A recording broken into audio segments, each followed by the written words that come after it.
Assalamualaikum warahmatullahi wabarakatuh. Di sini kami di kelompok 1 ingin menjelaskan tentang kopi, yaitu kopi kelapa tropis. Nah, di sini ada latar belakangnya, yaitu di mana latar belakang ini merupakan sebuah kopi yang sangat kaya hasil kopi dan kelapa muda.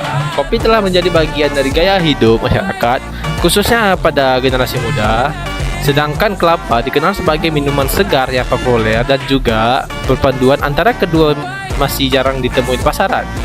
Sehingga melihat peluang tersebut, lahirlah ke kopi, yaitu kopi kelapa tropis. Inovasi inovatif yang menggabungkan cita rasa kopi Nusantara dengan kesegaraan kelapa muda untuk menghadirkan pengalaman baru yang tidak hanya enak tetapi juga sehat.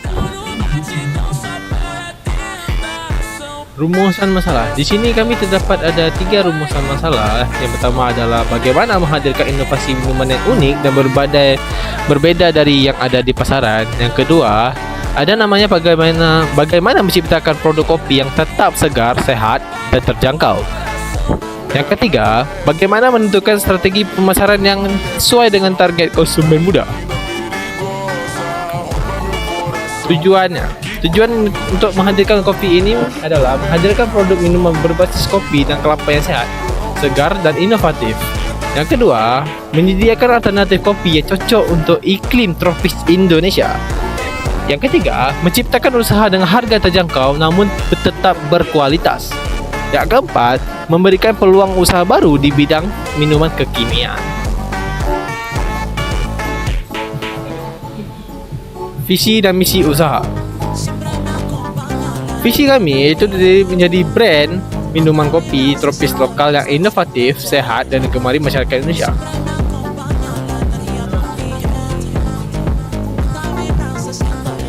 Misi kami itu ada 5 biji. Yang pertama adalah menggunakan bahan baku lokal berkualitas dari petani kopi dan kelapa. Yang kedua, memberikan pelayanan ramah dan kemasan modern yang menarik. Yang ketiga, menciptakan usaha dengan harga terjangkau untuk semua kalangan.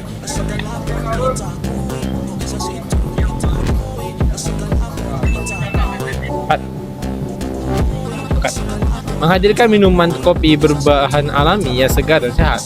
Yang kelima, mengembangkan variasi menu kreatif berbasis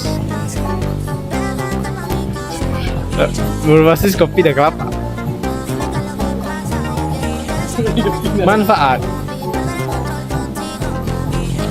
Manfaat pertama yaitu bagi konsumen mendapatkan minuman baru yang sehat, segar, dan mengenyangkan.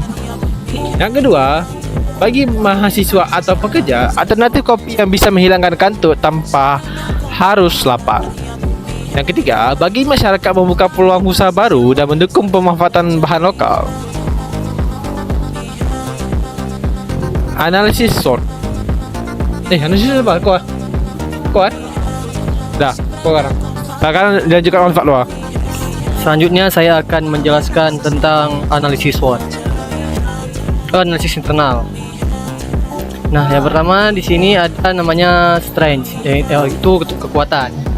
Dimana kita ketika membuat ini kekuatan dari kopi ialah perpaduan kopi dan kelapa yang unik dan jarang ada. Karena sejauh ini di Banda Aceh masih jarang terdengar ada perpaduan kopi dengan kelapa.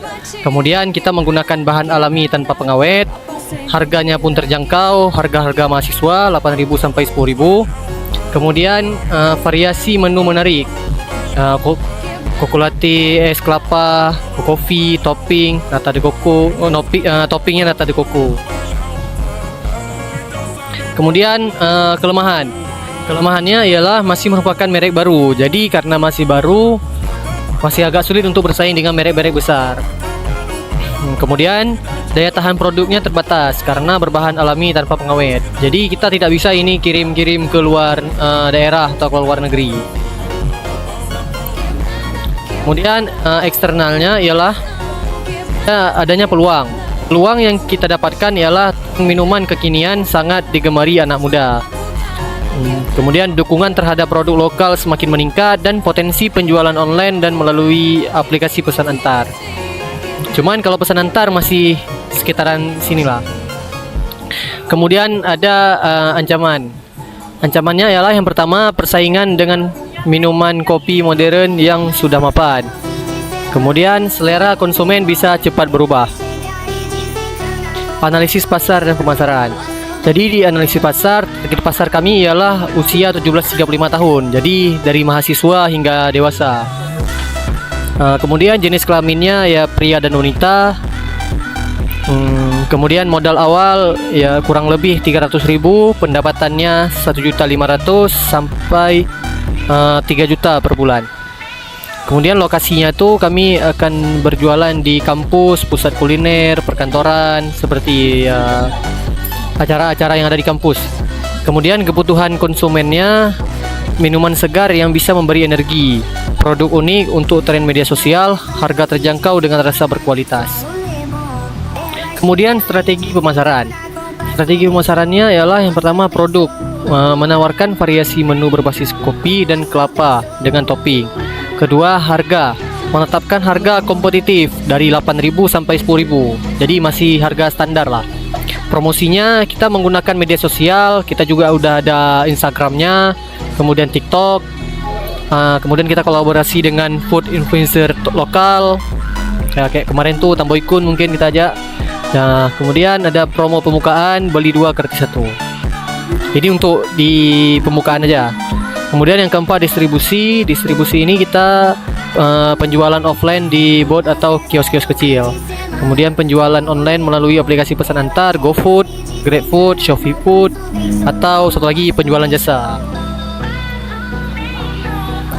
Kemudian yang ketiga ialah metode pelaksanaan. Untuk metode pelaksanaan akan disampaikan oleh Dimas Nawara. Oke, terus di sini ada waktu dan tempat pelaksanaan. Pelaksanaan usaha ini berlangsung, rencana kami itu 3 bulan, yaitu September sampai November 2025. Produksi ini akan dilakukan di rumah dan akan dijual di tempat-tempat event atau di dekat kampus gitu.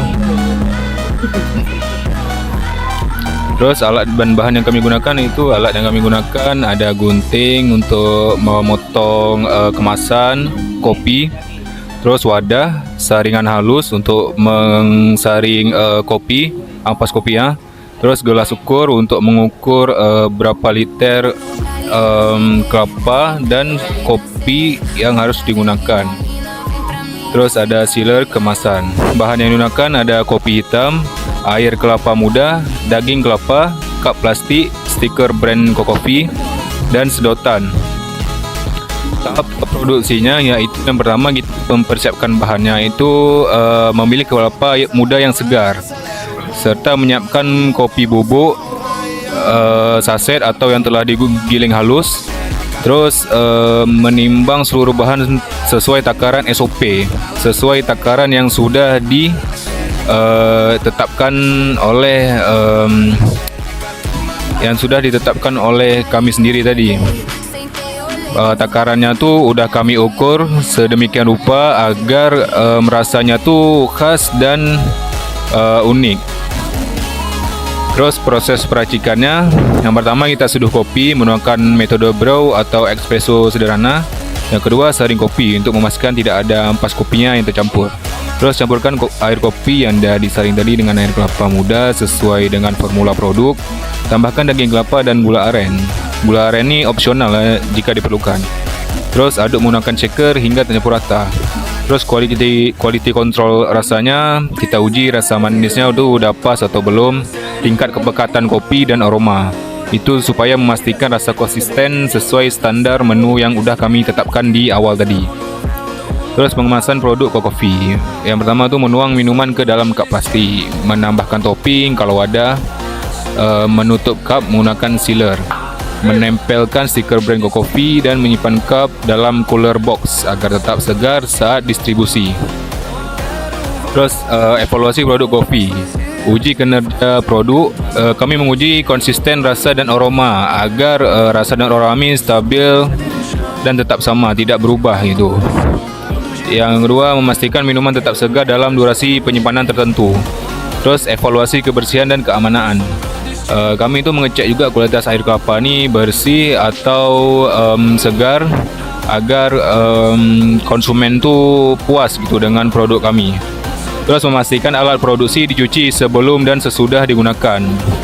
Terus umpan balik konsumen menggunakan survei singkat dan review di media sosial. Menilai tingkat kepuasan dan area peningkatan produk pada konsumen. Terus analisis biaya produksi. Analisis biaya produksi ini kita hitung biaya per cupnya tu berapa dan margin keuntungannya tu. Membandingkan dengan harga pasar minuman serupa. Jadi agar tidak terlalu lewat pasaran ya harganya, sehingga konsumen pun dapat membeli ini dengan harga terjangkau. Terus ada tahapan pemasaran. Strategi produk yang kami gunakan yaitu produk kopi disajikan dalam bentuk alami, segar dan inovatif. Yang kedua, mengusung konsep kopi tropis berbahan kelapa yang menjadi pembeda dari kompetitor lain. Yang ketiga, menghadirkan beberapa varian seperti kopi original. Itu kopi original ni kopi hitam yang dicampur dengan kelapa dan daging kelapa. Coco latte ini menggunakan kopi susu yang dicampur dengan air kelapa dan daging kelapa. Terus es kelapa murni, kami juga menjual kelapa murninya aja, air kelapa murni dan daging kelapanya aja gitu. Jika ada pelanggan yang menyukai air kelapa murni biasa saja. Terus kami juga menyediakan pilihan ukuran cup dari kecil, sedang sampai besar. Dan level manisnya tu tergantung keinginan konsumen. Terus strategi promosi kami yang kami gunakan yaitu di media sosial sebagai Instagram dan TikTok sebagai media utama. Kami membuat konten tentang produk kami untuk menarik perhatian konsumen dan membuat konsumen ini penasaran dengan produk kami ini. Yang kedua, promosi secara langsung, yaitu membuka booth di area kampus, WSK atau di event-event gitu. Terus ada sistem tester mencoba gratis pada hari pertama launching. Yang ketiga, marketplace dan pemesanan online. Kami juga memanfaatkan WA, GrabFood, GoFood jika memungkinkan. Terus kolaborasi ini kerjasama dengan UKM kampus yang ada atau di event-event mahasiswa dan komunitas usaha lainnya. 5 brand ambassador mini, mengundang mahasiswa kreatif untuk membuat review ulasan. Jadi kami mengundang mahasiswa-mahasiswa yang seperti konten kreator gitu untuk membuat review dan ulasan tentang produk kami, sehingga produk kami dapat dikenal lebih luas. Terus ada biaya dan jadwal pelaksanaan. Nah, ini tabel anggaran biaya. Jenis perlengkapan yang kami gunakan itu totalnya kira-kira 2,5 juta. Yang kedua, barang habis pakai 2 juta, perlengkapan jualan 1 juta, dan lain-lainnya itu 500.000. Jadi totalnya kira-kira tuh 6 juta. Terus jadwal kegiatan. Jadwal kegiatan ini yang pertama, pada bulan 8 kami persiapan perlengkapan alat dan bahan untuk membuka usaha jualannya.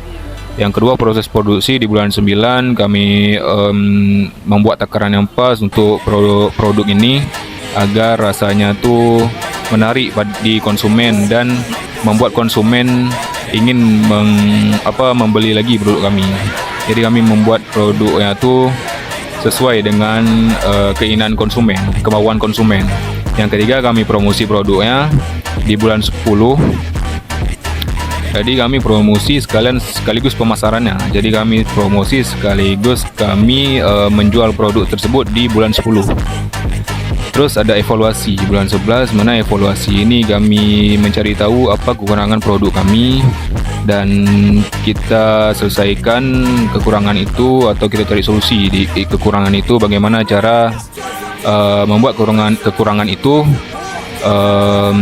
nggak ada lagi gitu. Terus yang keenam, penyusunan laporan. Penyusunan laporan ini sama di bulan 11 kami lakukan pada saat evaluasi juga barengan. Jadi penyusunan laporan ini kami laporkan bagaimana kami produksi, penjualan kami bagaimana, penghasilan kami bagaimana gitu. Terus penjelasan jadwal kegiatan. Jenis kegiatan yang pertama itu persiapan perlengkapan alat dan bahan. Mana biaya ini pengadaan alat dan bahan baku produksi. Terus yang kedua proses produksi. Proses produksi ini produksi pada batch pertama itu bulan 9 dan dilanjutkan pada bulan kedua itu bulan 10. Yang ketiga promosi. Promosi ini kita lakukan seperti konten sosial media seperti Instagram atau TikTok, penyebaran flyer di bulan 10. Terus pemasarannya kami lakukan di bulan 11 dan bulan 12. Yang mana pelaksanaan strategi pemasaran dan distribusi produk pada bulan 11 dan bulan 12 ini kami lakukan penjualan di event-event kayak gitu atau car free day. Evaluasi kami lakukan untuk melihat apa kekurangan produksi tadi.